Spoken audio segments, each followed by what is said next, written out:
the particle tile type, we'll place in a particle. We have several different ones, but for the example, we're just going to show one. The particle, if you go inside of it, you'll have 3 bubble, debris, and smoke. The bubble, we'll just use this one as our example here. You can select the folder on this.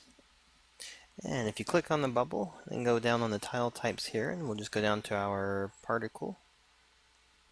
So on particle, let's go ahead and just say this is particle, we'll say bubble particle type. The basic setup for these, we'll go ahead and say that they don't receive light in here. The image will put off to the background. This will be there'll be an icon that gets used for the particle, and then this will be the emitted particle image that comes from it. To what gets selected inside the GUI will just be the particle image itself. If you needed a different one, you can certainly place a separate one inside there. We'll go ahead and turn the collider off for it. And then when it comes to the tile animation and these, this isn't going to matter because the main tile image won't be showing. It'll just be the particle image being displayed in it. Alright, so scroll down here to the bottom part. So there's a lot of parts and pieces to the particle system. By default though, if we go in here, we'll just say that it's going to be enabled at the start. If you wanted to start delay, then you can certainly do that with the amount of time for it. If you see the red on here, don't worry about the red elements. This was just for a different type of test that we were doing with it. You have the emission rate, which is how much is going to come out. The duration, how long it's going to last. Each piece coming out will last 5 seconds. The rate is going to be every 2 seconds. The max rate is 250. Well, I'm sorry, the rate on this one is 20 coming out at a time. The max rate is going to be 250 count on screen. You have the option to do a burst, and you can say the burst rate, how much is going to come out, how long between each delay, and how many times to repeat it. Alright, so if you wanted like 2 or 3 coming out, and then after 5 seconds you wanted to have 15 or 20 come out, then you can use this for it. Alright, lifetime on it is how long it's going to last. So for instance, on the lifetime, we're saying it's going to last a tenth of a second. We could probably take this up and say it'll last, we'll do 1 full second from a min rate of about, we'll go about 4 or 5 for it. The speed on this one is 2, and again, you can always change this when you're inside a build game and you're kind of looking at it actually going and happening there. Alright, forces, right now there's 0 gravity, which means there's not going to be an effect on the particle. It's just simply going to go the direction it was currently created to go. It's set for local versus world, so it's going to be connected to an object if it is grouped. So start size, min, max, we've got 2 to 5, which is fine.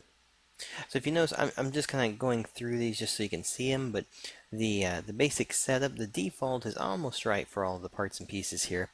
The color is currently white for both start and end color. If you've got one that's not a, like this one's an image itself with a color on it, but if you have a particle that's just white, then you may want to change these properties to better get a look that you're going for. Alright, so we have those. We've got the gradient position if we were actually using the color and we wanted to create a gradient fade with it. You could also do a gradient fade on the image itself. For instance, you can say the start fade and end fade are 0, which means it's going to go from 0 on the alpha and actually fade into the scene. Color start location, end location is when the color itself is going to actually begin. Notice start alpha is 25% down to 75%. So at 25%, the alpha for 0 is going to go from 0 to 100 based on that value right there. And then same thing for the ending. The shapes are just going to say what does it look like when it gets started, what's going to be the generating box area. You can say the shapes itself. If you have a particular type that requires the length scale or a speed scale, you can use those. We're going to say box by default, and then we're going to say just the, instead of the, actually we'll do random by default, that'll be fine. Alright. And then last couple here, let's see if we can get through these. Rotation front to back, that's what FB is. That means like literally you're rotating this in 3D space and you're rotating it forward to backwards. So you're tilting it on this axis right here. Alright, and that's the intent for that, is that you can actually spray it into the scene. So if you're trying to get something to look like it's going towards the camera or away from the camera, then you can use it that way.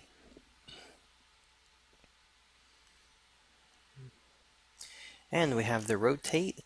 Rotate is rotating the entire particle left and right, rotating around those directions. There's a min rotate and a max rotate on it.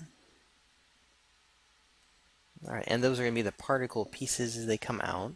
The shader type, we're using the alpha blended, but you could also use the additive if you want it to be brighter. Like a water particle might actually be a little bit brighter that way. If you want it to be darker, then use the multiply side. Trail in color is going to be the end of the color in terms of when it comes to the look of it. It should just actually have a color box right here. It looks like the rollout's going to be messed up, so when you get to the bottom, just be aware of that. Noticing also in the attractor settings, this is the start color. So next time it comes up, we'll probably have a fix on that one.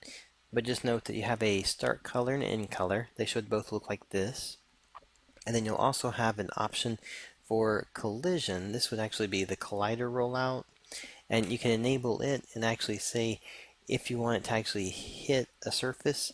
And then by hitting the surface, what type of physics material type do you want? Do you want it to be bouncy? Do you want it to be taken, hit a surface and then start to slow down?